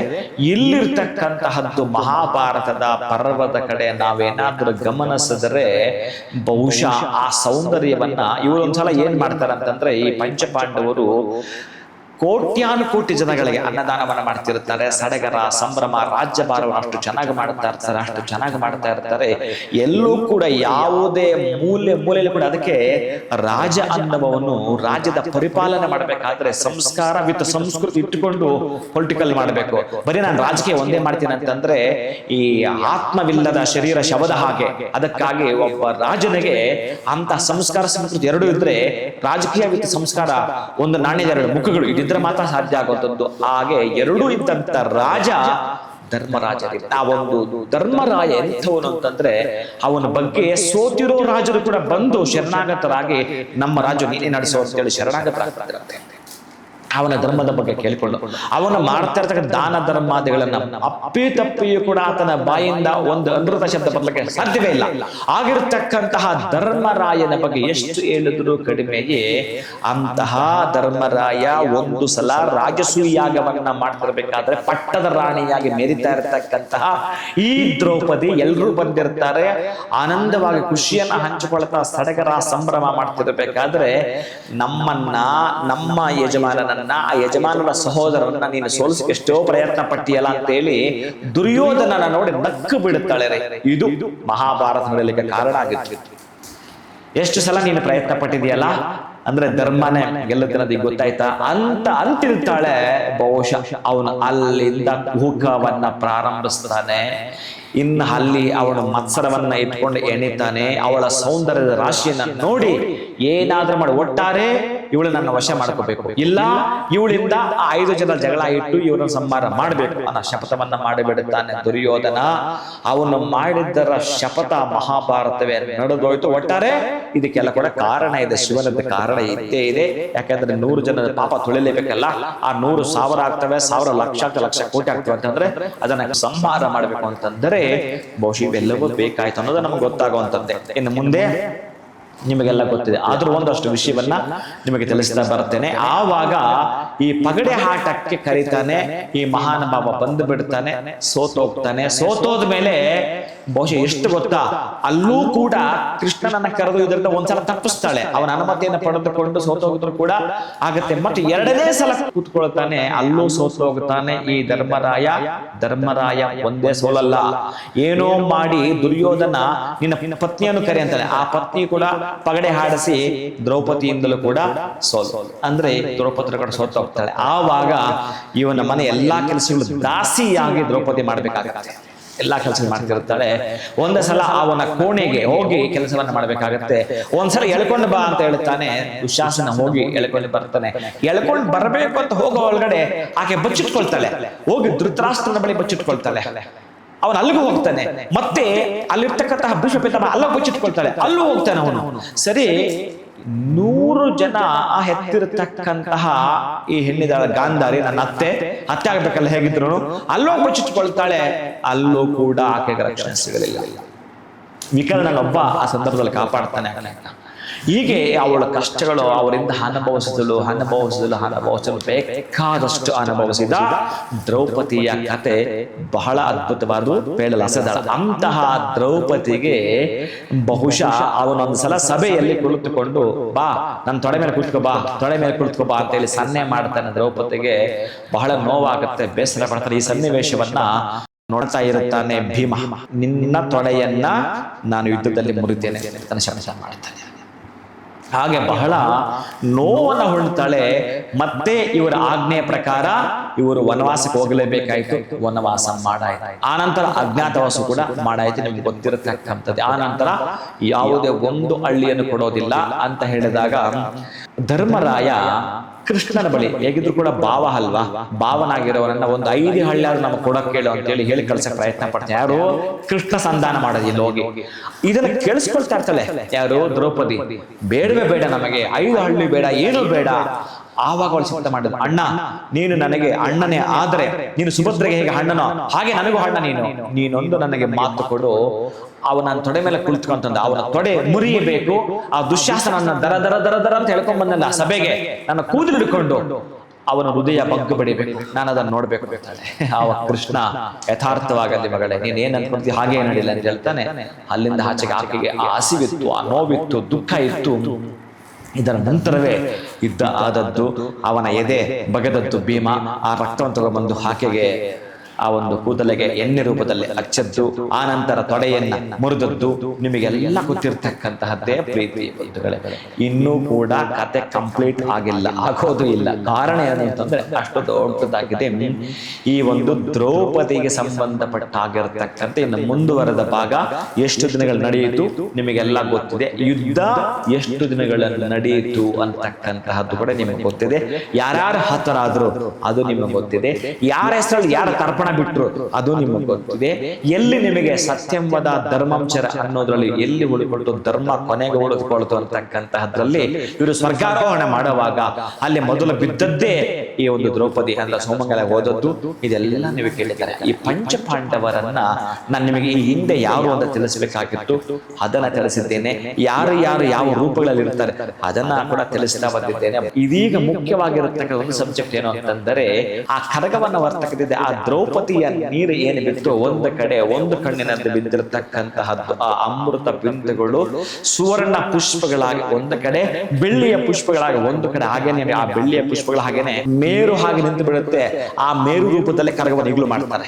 ಅಂತಹ ಕರಗವನ್ನ ದರ್ಶನ ಯಾರು ಮಾಡಿಕೊಡುತ್ತಾರೆ ಅವರಿಗೆ ಇಂದ್ರ ಪದವಿ ಲಭಿಸೋದ್ರಲ್ಲಿ ಸಂಶಯವೇ ಇಲ್ಲ. ಒಂದಷ್ಟು ಮಲ್ಲಿಗೆಯನ್ನು ತೆಗೆದುಕೊಂಡೋಗಿ ದ್ರೌಪದಿಯ ಕರಗ ಮಹೋತ್ಸವ ಆದಿಶಕ್ತಿ ರೂಪದಲ್ಲಿ ಒಂದಷ್ಟು ಅಮ್ಮನಿಗೆ ನೀವು ಅರ್ಪಣೆ ಮಾಡ್ತೀನಿ ಅಂತಂದ್ರೆ ನಿಮಗೆ ಬಡತನ ನಿವಾರಣೆಯಾದೀತು. ನೀವು ದ್ರೌಪದಿಯನ್ನೇನಾದ್ರೂ ಅರ್ಥ ಮಾಡಿಕೊಂಡ್ರೆ ಆದಿಶಕ್ತಿ 3 ಶಕ್ತಿಗಳಿದಾವೆ.